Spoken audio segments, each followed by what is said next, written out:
And as soon as we went, okay, we're going to try and make it systemic, we'd be sitting there and sometimes you'd go, that was brilliant.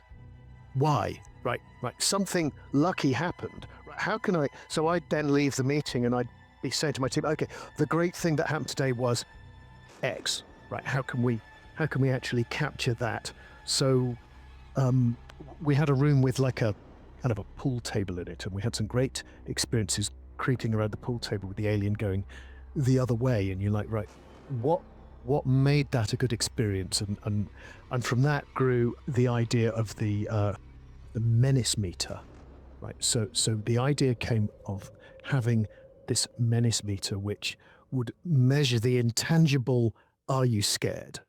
And ratchet the pressure up and then ratchet the pressure off. So things like that came from just going into that, going, okay, today it was good. Why? And then other days, some days it wouldn't show up. Al would turn to me looking a little haunted and he'd be going, okay, where was it? And some days I'd have an idea. I'd be like, yeah, it was just somewhere else. You know, it was in another room.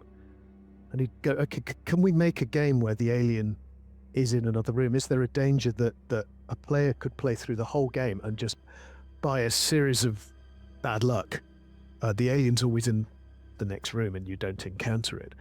I was like, no. He said, are you sure? Well, I suppose technically that could happen. Right, we can't have anybody having a shit experience. And then later on, right, I've got to show this to the Sega executives. Okay, I've got to sit in a room for 20 minutes, play the game, and I can't turn to them at the end and go, well, the alien chose not to turn up today, but it would have been scary, trust me.